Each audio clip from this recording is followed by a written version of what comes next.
Joining us now, Jen Garcia, an assistant editor at People magazine, who writes about the couple in this week's issue, and ABC News consultant Howard Bragman joins us as well out there in California. Jen, let me start with you. You were there at the wedding. I was. Over the summer. Yeah. What's the latest that you're hearing on when and how things broke down?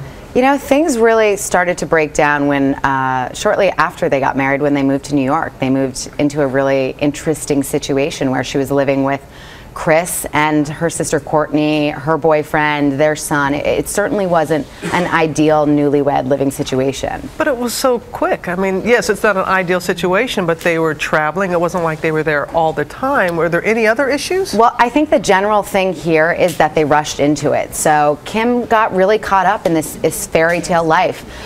She's the first one to say that she's in love with the idea of being in love. And she's a hopeless romantic, and she wanted what her family had, and she really wanted that love so badly, and she thought she found her Prince Charming, you know, and it wasn't what it appeared. Not at all. Howard, headlines all across the country, including here in New York, and they're calling it a sham, saying that it was a publicity stunt to get married like this, to get paid millions of dollars as they did. Do you believe that? I really don't. I've known Kim for a long time, and I believe her heart was in the right place. But I think there were so many unresolved issues before the marriage. I think they met, they fell in love, they liked each other, and the train started moving really quick, and nobody wanted to say, hold on, is this the right thing for us? Right. And there were a lot of unresolved discussions that should have been happened early, before the marriage. It did happen so quickly, and that could not have helped. Kim has done so well in the business world. How does this hurt her image, Howard? I actually don't think it hurts her image. If I can mix my metaphor, Kim has a very good knack for turning lemonades into cash cows.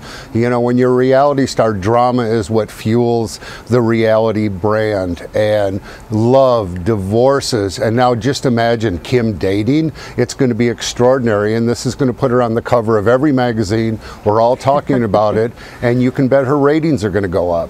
You believe the same, Jen? I do. You know, I don't think this is anything either of them wanted. I think Kim would have loved to have been on the cover of People magazine showing off her new baby. You know, it truly was something that just didn't work. And, you know, it's better that they got out of it now.